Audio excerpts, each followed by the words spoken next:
तो आ गए हैं हम फिर से एक नए टॉपिक के साथ, फॉरेन बॉडी इन थ्रोट। गले में कोई फॉरेन बॉडी अटक जाना या कुछ इस प्रकार की वस्तु अटक जाना गले में जो हमें समस्या उत्पन्न करेगी, जैसे कि दर्द, इन्फेक्शन, कुछ इस तरह की चीज़ें क्रिएट कर सकती है। फॉरेन बॉडी इन द, अब हम इसकी डेफिनेशन देखेंगे। Foreign body in the throat is the presence of an external object in the throat. गले के अंदर कोई भी एक्सटर्नल ऑब्जेक्ट अगर फंस जाता है तो उस चीज़ को हम कह देते हैं foreign body in throat. Simple सा है इसका। आप एक चीज़ को ध्यान रखें, सिंपल से, जब गले में कुछ सामान अटक जाता है, जैसे छोटे बच्चे पिन, कॉइन या कोई फूड पार्टिकल या कुछ भी उठा के मुंह में डाल लेते हैं, उस चीज़ को कहते हैं फॉरेन बॉडी इन थ्रोट। अब इसकी कॉमन फॉरेन बॉडीज कौन कौन सी होती हैं, जैसे कि कुछ जो नॉन वेज खाते हैं, फिश की बोन अटक जाती है, किसी के चिकन की bone, coins, pins, food particle, ये सब छोटे बच्चों के गले में भी अटक सकती है। अब कॉमन साइट क्या होती है गले के अंदर, कहाँ कहाँ ये अटक सकती है? जैसे टॉन्सिल्स के पास में अटक सकती है, बेस ऑफ द टंग, टंग के बेस में जहाँ से टंग स्टार्ट होती है वहाँ पे अटक सकती है, अपर ईसोफेगस में, ईसोफेगस के ऊपर वाले हिस्से में अटक सकती है, वेलिकुलम एंड पायरिफॉर्म फोसा। अब देखिए वेलिकुला एंड पायरिफॉर्म फोसा आप नहीं जानते होंगे, इसलिए मैंने यहाँ पे डायग्राम लगा रखा है, उसको दिखाता हूँ मैं आपको। देखिए ये हमारा वेलिकुला, ये इस पोर्शन को हम वेलिकुला कहते हैं।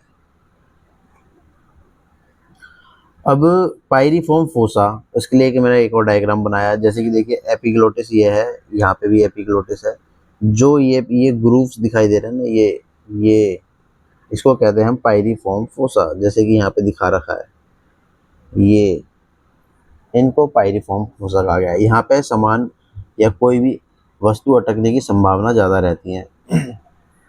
अब इसके कॉज देख लेते हैं। ईट हरीडली, मतलब बहुत जल्दी जल्दी खाना खाओगे तो हो सकता है। Children put object in mouth, children mouth में कुछ भी ऑब्जेक्ट डाल लेते हैं। पुअर च्यूइंग, अच्छे से नहीं चबा के खा रहे हैं। एल्कोहल इंटॉक्सिकेशन, एल्कोहल करते हुए जब तुमने ना इतना अल्कोहल पी लिया तो तुम क्या खा रहे हो, किस तरह खा रहे हो, कुछ नहीं पता लगता। क्लिनिकल फीचर के अंदर सिम्टम एंड साइन देखेंगे।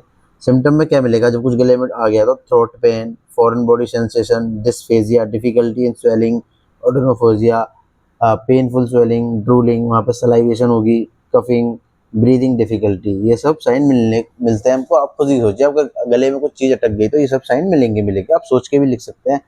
अब कैसे sign, congestion, visible foreign body, tenderness, pooling of saliva, वहाँ सलाइवा निकलता रहेगा गले से।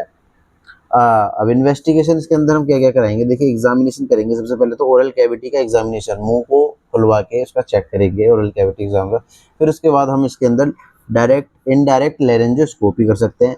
एक्सरे कर देंगे नेक का और चेस्ट का, जिसकी वजह से हमें चीज़ें पता लग जाती है। Helpful for radio OPEC object, अगर कोई रेडियो ओपिक ऑब्जेक्ट गया हुआ है तो जैसे कि कॉइन, बोन, मेटल ऑब्जेक्ट, ये सब हमें पता लग जाएंगे।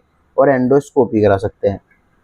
एंडोस्कोपी डायग्नोसिस के लिए भी यूज़ होती है और रिमूवल के लिए भी यूज़ होती है। अगर वहाँ पे कुछ ऑब्जेक्ट है तो वहाँ पे हमें दिख जाएगा, डायग्नोस हो गया, और वहाँ से निकाल भी सकते हैं और रिमूवल हो गया।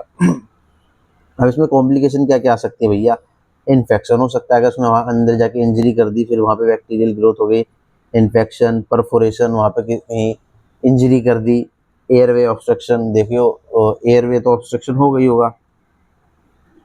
अब इसका treatment, emergency airway management, emergency में हम एयरवे का मैनेजमेंट करेंगे। अगर रेस्पिरेटरी डिस्ट्रेस हो रहा है पेशेंट को, आप आपने देखा होगा कई बार, जब किसी के गले में खाना अटक जाता है तो उसको पीछे से पकड़ के पुश करते हैं, एब्डोमिनल थ्रस्ट देते हैं, उस चीज़ को यहाँ पे बताया है हेमलिच मैन्यूवर। अब इसको मैं डायग्राम से दिखा देता हूँ किस प्रकार।